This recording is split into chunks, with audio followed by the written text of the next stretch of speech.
Right, I just wanted to do a sort of a mini video, or a video at least, about induction brewing. It's something that I've sort of seen a couple of people use, but not too many. Then, as I was kind of getting into and exploring it, Christian Brew Bear managed to get a couple of the smaller ones from I think it was Lidl or Aldi, and I had my eyes on this one, which is a bit bigger. It's a 3 kilowatt one. It seems that in Germany it's a really popular thing. There's like a big induction brewing scene going on over there, and a lot of people seem to use it. And there's a lot of pros for it. I can't see as many cons, but I had some concerns before I sort of got my setup. But most of them have been kind of put to bed now. The worries that I had. But I'll start with the burner. I got it from Nisbets. It was, and it's a 3 kilowatt induction burner. I managed to get it quite cheap. They sometimes have kind of seconds where they've got little scratches. This one's got like a little chunk out the dial, but I'm not too fussed about that. So you can get it at a good price. The top of it is glass. That's the only thing that did. This was one of my initial concerns with the first of them. Whereas I've seen other induction burners seem to have more of a plastic top. Instantly I thought, is that going to support the weight of my pot? Which brings me on to the brewtech kettle that I got. Is about 6 kilos in weight without nothing in it. So you think already there's 6 kilos going on top of that glass plate. And there is a metal surround that goes around the edge. And the instruction manual never really said how much weight the top plate could take, nor did it it did kind of say that it says the minimum it should be 12 centimeters, and I think the maximum is 28 centimeters in terms of where the ring sits. But this pot does slightly overlap it. I'm just going to chuck it on there now, show you. Obviously I'll try not to throw it around on there, get it on there. So it kind of, as you can see, the ring is probably exceeding the outer ring on there, and I would say it probably overlaps the metal part by about 1 inch to 1/2 inch on some of the sides. I had concerns about that, because you've got to think there's 6 kilo already. Once the water's in there, which are doing a full mash brew, there could be anything from about, I think I had 38 in there yesterday.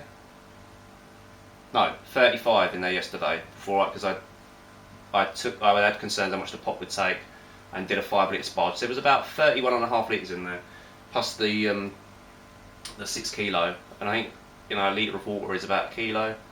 So that's a lot of weight going on there, and I had worries. So I started to kind of get some wood, build a wooden frame. Then I thought, could I cut out like a wooden circle, hold the boil kettle within that circle, because it's got like a slight lip where the bottom has got like this plate, I guess, welded onto it, that is the induction part. And I thought if I could have that just above it on a kind of a wooden frame, which I've heard apparently this burner needs a pot on it, because it starts beeping when the pot's not on it. But you can have the pot within, I can't remember the distance, but it can still within a distance, and it will still work. Might not be as effective, but it will still pick up the electromagnetic, I can't remember the science behind it, but it will pick that up. And then I thought of other things, could I support, I just worried that all that's being supported on a frame, if that slips and breaks. Probably stressed over it for far too long. Then I went on I think it's the Craft Brewing Forum. There's a chap on there called Rock, and he brews between him and 3 other people in his little village. And he's got a fantastic setup, and he uses 2 of these. And not only that, he uses 70 litre pans on them. And obviously, that's twice what I'm putting on mine, which gave me good confidence that he's used them for a long time. He's had no issues with the glass cracking, the not being able to bring the kettles up to a boil or anything. And I thought, I'm stressing over it too much. I just got to dive in and go for it. One thing you do need to do is insulate it. I got a camping mat, cut it up. I need to do it a little bit better, but it was a dry run. Just cut the handles out and got a hole for the thing. But it meant that once it's all on, come washing up time, you've got to take it all off. But I take my tap off anyway to clean it and whatnot. But I would like to do exactly what Rock himself done, was to kind of get it to the point where you get it sort of meeting there, and you can use Velcro. It's like stick a Velcro strap on it to keep it together. Because when you get like a boil over, or you come to clean it, the last thing you want is all like crud and wort being stuck in between the layers. But with that layer added, that was just a single foil back camping mat. I think it was like £3 or something like that. I'm contemplating going a couple of layers, and I know Rock Doc himself used that kind of like silver foil back bubble wrap type stuff. And obviously, yeah, you don't want to glue it to the pot. You just want to be able to take it off, and you know, I know it kind of hides the nice shininess of the pot, but it's certainly made the pot much more effective. I did a split brew day. I did the mash one night and then the boil the next day, and I put the water in it. The water was about 10-11 degrees. It's a little bit chillier at the moment, and was getting mash up, you know, to about 68. It took just over the half-hour mark. It might have been quicker, but I did realise that halfway through heating it up, I forgot to actually put the trub dam into the kettle, so I had to kind of take most of the water back out because the water had got quite hot by then. It was already at like 50 degrees. I didn't want to stick my hand, didn't have a glove long enough to. That was a headache in itself. So I thought, you know, I'll have to time it again another time. But it was probably just over the half hour, you know, in between that, which ain't bad to get up to, you know, 68 degrees from 10 degrees. And the plus point I found for it is I brewed with children running around and whatnot, and this was on the side here, and the heat is kind of focused into the pot with the induction. You know, the pot becomes the element. This plate does get hot. You know, the people say the induction burners don't get hot. They don't get hot in the sense that if you put your hand on it, it will get hot, because it needs the pot to create that I don't know, is it ferromagnetic, whatever, to create the heat. But obviously, once the pot's been on there and it's had the heat focusing, if you took that pot straight off and touched it, it is going to be a little bit warm. So don't be wrong. It can get warm, but that's only where the heat's been generating. But as a rule, that doesn't get hot unless there's a pot on it, and the pot only gets hot. And you can sort of see that as soon as you crank it on, you can already start seeing sort of like the little tiny bubbles forming just before it almost boils. You can see that the heat is a lot more centralised than just using a gas. And I found with the gas burner, especially in the tiny flat, it can get quite steamy. Well, the gas is not only just heating the pot, but it's heating the room. When this was on for the mash, it has like a nice little kind of like little hum. There's a fan in the back that, you know, distributes some of the heat, I guess, from it. But you know, it was sitting there watching TV, you know, just opposite me, and you wouldn't know it was doing its, you know, its business.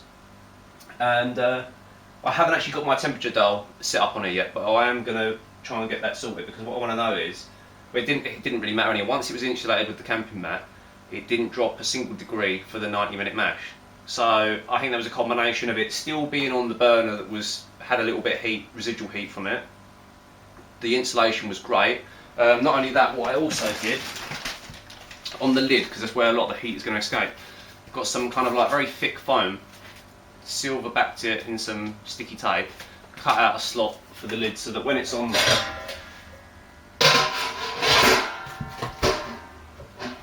ideally I need to cut it so that it's a circle, but it was a temporary measure. That's, you know, it's easy to get off, it's not stuck to the lid. That stopped a lot of the heat escaping as well. So for the 90-minute mash, it was, you know, it held the whole time. I did originally think, you know, could I have it with my thermometer there, have it on a very low heat, because it goes, you can set it from various increments up to the 3 kilowatt. But it just wasn't needed, so, you know, that was a plus point anyway. So with the overnight mash, I decided to do it in the next morning.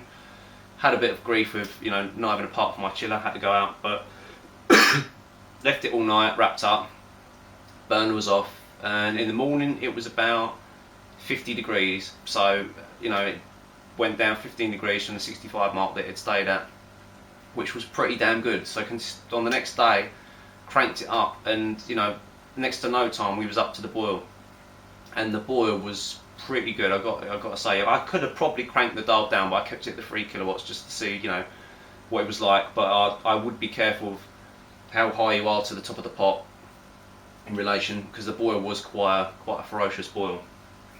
Again, it did create a little bit of heat, because obviously the heat is rising out. I stuck the fan opposite, blowing out the window, but there didn't feel as much residual heat coming from the outer part. You couldn't feel the heat through the camping mat hardly. So, you know, other than the fact that there is 30 litres of beer boiling away in there, you know, if a kid was to come up and sort of come near it, there's no open flame or anything like that. It was fantastic. And the portability of it is, I could take this, you know, anywhere. You know, when I go to my mum's house, I could brew there, brew in the garden still in the summer, and most importantly in the winter, be brewing in here. I have covered in my other video that with this pot they are going to bring out a false bottom.